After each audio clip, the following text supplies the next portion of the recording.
स्वागत है आपका YouTube चैनल MKH पर। इस वीडियो में हम क्लास 7th की बुक हमारे अतीत का चैप्टर 2 और इसके प्रश्न उत्तर करेंगे। इस चैप्टर में हम त्रिपक्षीय संघर्ष के बारे में पढ़ेंगे जो गुर्जर प्रतिहार, राष्ट्रकूट और पाल वंशों के मध्य हुआ। शुरू करते हैं चैप्टर नए राजा और उनके राज्य। देखते हैं कि नए राजवंशों का उदय किस प्रकार हुआ। 7वीं सदी आते आते उपमहाद्वीप के विभिन्न भागों में बड़े भूस्वामी और योद्धा सरदार अस्तित्व में आए। राजा लोग प्राय उन्हें अपने मातहत या सामंत के रूप में मान्यता देते थे। उनसे उम्मीद की जाती थी कि वे राजा या स्वामी के लिए उपहार लाएं, उनके दरबार में हाजिरी लगाएं और उन्हें सैन्य सहायता प्रदान करें। अधिक सत्ता और संपदा हासिल करने पर सामंत अपने आप को महासामंत, महामंडलेश्वर इत्यादि घोषित कर देते थे। कभी कभी वे अपने स्वामी के आधिपत्य से स्वतंत्र हो जाने का दावा भी करते थे। आरंभ में दक्कन के राष्ट्रकूट कर्नाटक के चालुक्य राजाओं के अधीन थे। 8वीं सदी के मध्य में एक राष्ट्रकूट प्रधान दंतीदुर्ग ने अपने चालुक्य स्वामी की अधीनता से इनकार कर दिया, उसे हराया और हिरण्यगर्भ नामक एक अनुष्ठान किया। इसके बाद उसने अपने आप को क्षत्रिय के रूप में स्थापित किया। कदम मयूर शर्मन और गुर्जर प्रतिहार हरिचंद्र ब्राह्मण थे जिन्होंने अपने परंपरागत पेशे को छोड़कर शस्त्र को अपना लिया और क्रमशः कर्नाटक और राजस्थान में अपने राज्य सफलतापूर्वक स्थापित किए।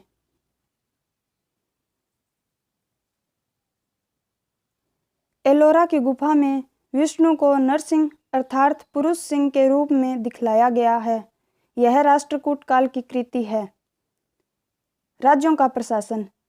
इन नए राजाओं में से कईयों ने महाराजधिराज, त्रिभुवन चक्रवर्तीन और इसी तरह की अन्य भारी भरकम उपाधियां धारण की, लेकिन इस तरह के दावों के बावजूद वे अपने सामंतों और साथ ही साथ किसान, व्यापारी तथा ब्राह्मणों के संगठनों के साथ अपनी सत्ता की साझेदारी करते थे। इन सभी राज्यों में उत्पादकों अर्थात किसानों, पशुपालकों, कारीगरों से संसाधन इकट्ठे किए जाते थे। इनको अक्सर अपने उत्पादों का एक हिस्सा त्यागने के लिए मनाया या बाध्य किया जाता था। कभी कभी इस हिस्से को लगान मानकर वसूला जाता था, क्योंकि प्राप्त करने वाला भूस्वामी होने का दावा करता था। राजस्व व्यापारियों से भी लिया जाता था।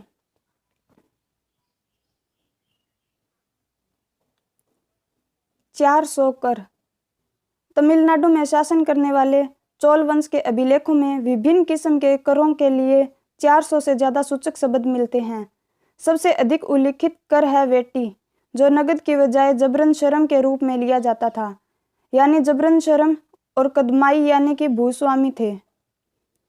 मकान पर छाजन डालने पर लगने वाला कर, खजूर या ताड़ के पेड़ पर चढ़ने के लिए सीढ़ी के इस्तेमाल पर लगने वाला कर, पारिवारिक संपत्ति का उत्तराधिकार हासिल करने के लिए लगने वाले कर इत्यादि भी उल्लेखित हैं। राजस्व वसूली के लिए पदाधिकारियों की नियुक्ति सामान्यतः प्रभावशाली परिवारों के बीच से ही की जाती थी और प्राय वंशानुगत होती थी।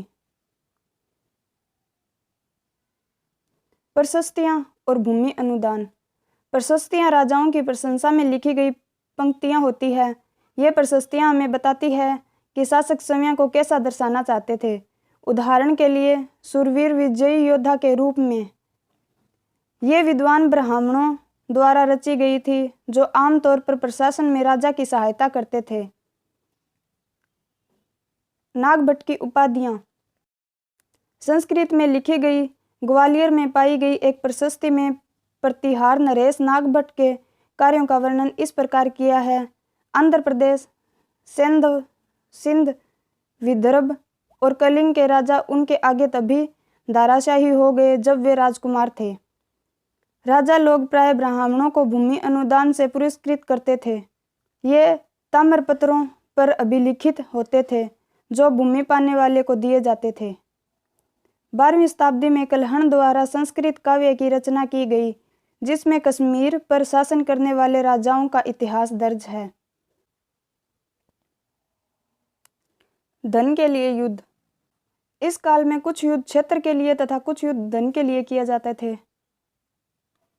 क्षेत्र विशेष के लिए युद्ध। गुर्जर प्रतिहार, राष्ट्रकूट तथा पाल वंशों के शासक सदियों तक कन्नौज पर नियंत्रण को लेकर आपस में लड़ते रहे। इस लंबी लड़ाई में 3 पक्ष होने के कारण इतिहासकारों ने इसकी चर्चा त्रिपक्षीय संघर्ष के रूप में की। धन के लिए युद्ध। अफगानिस्तान के गजनी का सुल्तान महमूद ऐसे शासकों में से सबसे प्रसिद्ध है। उसने 997 से 1030 तक शासन किया और अपने नियंत्रण का विस्तार मध्य एशिया के भागों, ईरान और उपमहाद्वीप के उत्तर पश्चिमी हिस्से तक किया। वह लगभग हर साल उपमहाद्वीप पर हमला करता था। उसका निशाना थे संपन्न मंदिर, जिनमें गुजरात का सोमनाथ मंदिर भी शामिल था। महमूद जो धन उठा ले गया, उसका बहुत बड़ा हिस्सा गजनी में एक वैभवशाली राजधानी के निर्माण में खर्च हुआ। सुल्तान महमूद अपने द्वारा जीते गए लोगों के बारे में भी कई बातें जानना चाहता था और उसने अल बेरूनी नामक एक विद्वान को इस महाद्वीप का लेखा जोखा लिखने का काम सौंपा। अरबी में लिखी गई उसकी कृति किताब अल हिंद आज भी इतिहासकारों के लिए एक महत्वपूर्ण स्रोत है। अल बेरूनी ने इसे तैयार करने के लिए संस्कृत के विद्वानों से परामर्श किया। युद्ध करने वाले दूसरे राजाओं में चाहमान भी थे, जो बाद में चौहान के रूप में जाने गए। वे दिल्ली और अजमेर के आसपास के क्षेत्र पर शासन करते थे। उन्होंने पश्चिम और पूर्व की ओर अपने नियंत्रण क्षेत्र का विस्तार करना चाहा, जहां उन्हें गुजरात के चालुक्यों और पश्चिमी उत्तर प्रदेश के गढ़वालों से टक्कर लेनी पड़ी। चाहमानों का सबसे प्रसिद्ध शासक था पृथ्वीराज तृतीय, जिसने सुल्तान मुहम्मद गोरी नामक अफगान शासक को 1191 में हराया, लेकिन दूसरे ही साल 1192 में उसके हाथों हार गया। चोल राज्य। उरेयूर से तंजावुर तक। चोल वंश सत्ता में कैसे आया? कावेरी डेल्टा में मुट्रियार नाम से प्रसिद्ध एक छोटे से मुखिया परिवार की सत्ता थी। वे कांचीपुरम के पल्लव राजाओं के मातहत थे। उरईयार के चोल वंशीय प्राचीन मुखिया परिवार के विजयालय ने 9वीं सदी के मध्य में मुट्रियारों को हराकर इस डेल्टा पर कब्जा जमाया। उसने वहां तंजावुर शहर और निशुम्भ सुदिनी देवी का मंदिर बनवाया। विजयालय के उत्तराधिकारियों ने दक्षिण और उत्तर के पांड्यन और पल्लवों को जीता। राजराज प्रथम, जो सबसे शक्तिशाली चोल शासक माना जाता है, 985 में राजा बना।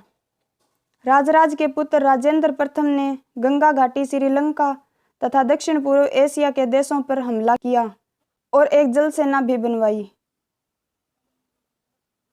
भव्य मंदिर और कांस्य मूर्तिकला। राजराज और राजेंद्र प्रथम द्वारा बनवाए गए तंजावुर और गंगईकोंड-चोलपुरम के बड़े मंदिर स्थापत्य और मूर्तिकला की दृष्टि से एक चमत्कार है। चोल मंदिर अक्सर अपने आसपास विकसित होने वाली बस्तियों के केंद्र बन गए। ये शिल्प उत्पादन के केंद्र थे। ये मंदिर शासकों और अन्य लोगों द्वारा दी गई भूमि से भी संपन्न हो गए थे। इस भूमि की उपज उन सारे विशेषज्ञों का निर्वाह करने में खर्च होती थी जो मंदिर के आसपास रहते और उनके लिए काम करते थे। पुरोहित, मालाकार, मेहतर, संगीतकार और नर्तक इत्यादि। दूसरे शब्दों में मंदिर सिर्फ पूजा आराधना के स्थान नहीं थे, वे आर्थिक, सामाजिक और सांस्कृतिक जीवन के केंद्र भी थे। मंदिर के साथ जुड़े हुए शिल्पों में सबसे विशिष्ट था कांस्य प्रतिमाएं बनाने का काम। चोल कांस्य प्रतिमाएं संसार की सबसे उत्कृष्ट कांस्य प्रतिमाओं में गिनी जाती है। कृषि और सिंचाई। कावेरी नदी बंगाल की खाड़ी में मिलने से पहले कई छोटी छोटी शाखाओं में बंट जाती है।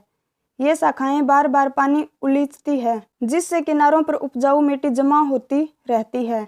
शाखाओं का पानी कृषि, विशेषतः चावल की खेती के लिए आवश्यक आर्द्रता भी मुहैया कराता है। तमिलनाडु के दूसरे हिस्सों में कृषि पहले ही विकसित हो चुकी थी, पर 5वीं या 6ठी सदी में आकर ही इस इलाके में बड़े पैमाने पर खेती शुरू हो पाई। कुछ इलाकों में जंगलों को साफ किया जाना था और कुछ दूसरे इलाकों में जमीन को समतल किया जाना था। डेल्टा क्षेत्रों में बाढ़ को रोकने के लिए तटबंध बनाए जाने थे और पानी को खेतों तक ले जाने के लिए नहरों का निर्माण होना था। कई क्षेत्रों में एक साल में 2 फसलें उगाई जाती थी। सिंचाई के लिए कई पद्धतियां अपनाई जाती थी। कुछ इलाकों में कुएं खोदे गए, कुछ अन्य जगहों में बारिश के पानी को इकट्ठा करने के लिए विशाल सरोवर बनाए गए। साम्राज्य का प्रशासन। प्रशासन किस प्रकार संगठित था? किसानों की बस्तियां जो उर कहलाती थी, सिंचित खेती के साथ बहुत समृद्ध हो गई थी। इस तरह के गांवों के समूह को नाडु कहा जाता था। ग्राम परिषद और नाडु न्याय करने और कर वसूलने जैसे कई प्रशासकीय कार्य करते थे। वे लाल जाति के धनी किसानों को केंद्र या चोल सरकार की देखरेख में नाडु के काम काज में अच्छा खासा नियंत्रण हासिल था। भूमि के प्रकार। चोल अभिलेखों में भूमि की विभिन्न कोटियों का उल्लेख मिलता है। वेलन वगाई, गैर ब्राह्मण किसान स्वामी की भूमि। ब्रह्मोदय, ब्राह्मणों को उपहार में दी गई भूमि। साला भोग, किसी विद्यालय के रख रखाव के लिए भूमि। देवदान, मंदिर को उपहार में दी गई भूमि। पल्ली चंदम, जैन संस्थानों को दान दी गई भूमि। तांग वंश के युग का चीन। चीन में तांग राजवंश के तहत एक साम्राज्य स्थापित हुआ जो लगभग 300 वर्षों तक सत्ता में रहा। इसकी राजधानी सियान दुनिया के सबसे बड़े नगरों में से एक थी, जहां तुर्की, ईरानी, भारतीय, जापानी और कोरियाई आया जाया करते थे। अब देखते हैं अभ्यास के प्रश्न। प्रश्न 1, त्रिपक्षीय संघर्ष में लगे तीनों पक्ष कौन कौन से थे? गुर्जर प्रतिहार, राष्ट्रकूट और पाल त्रिपक्षीय संघर्ष में लगे 3 पक्ष थे। प्रश्न 2, चहामानों के नियंत्रण में आने वाले 2 प्रमुख नगर कौन से थे? इंद्रप्रस्थ और दिल्ली। प्रश्न 3, चोल साम्राज्य में सभा की किसी समिति का सदस्य बनने के लिए आवश्यक शर्तें क्या थी? नंबर 1, उनके पास अपना घर होना चाहिए। नंबर 2, उन्हें वेदों का ज्ञान होना चाहिए। नंबर 3, आयु 35 से 70 वर्ष के बीच होनी चाहिए। नंबर 4, वह ईमानदार होना चाहिए। उन्हें प्रशासनिक मामलों की अच्छी जानकारी होनी चाहिए। जिसने अपने या अपने संबंधियों के खाते जमा नहीं कराए हैं वह चुनाव नहीं लड़ सकता। प्रश्न 4 है, राष्ट्रकूट कैसे शक्तिशाली बने? आरंभ में राष्ट्रकूट कर्नाटक के चालुक्य राजाओं के अधीन थे। 8वीं सदी के मध्य में एक राष्ट्रकूट प्रधान दंतिदुर्ग ने अपने चालुक्य स्वामी की अधीनता से इनकार कर दिया और उसे हराया। उसने हिरण्यगर्भ नामक एक अनुष्ठान किया। उसके बाद उसने अपने आप को क्षत्रिय के रूप में स्थापित किया। प्रश्न 5, नए राजवंशों ने स्वीकृति हासिल करने के लिए क्या किया? स्वीकृति हासिल करने के लिए नए राजवंशों ने ब्राह्मणों की सहायता से पवित्र अनुष्ठान किए। अनेक राजाओं ने महाराज धीराज, त्रिभुवन, चक्रवर्तीन आदि कई तरह की बड़ी बड़ी उपाधियां धारण की। प्रश्न 6, तमिल क्षेत्र में किस तरह की सिंचाई व्यवस्था का विकास हुआ? कुछ क्षेत्रों में कुएं खोदे गए। डेल्टा क्षेत्रों में खेतों में सिंचाई करने के लिए नहरें खोदी गई।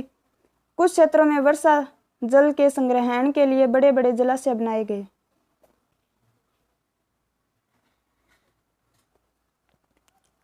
यदि वीडियो अच्छी लगी तो इसे ज़्यादा से ज़्यादा शेयर करें, सब्सक्राइब करें और बेल आइकन प्रेस करना ना भूलें। मिलते हैं नेक्स्ट वीडियो में नेक्स्ट चैप्टर के साथ। थैंक्स।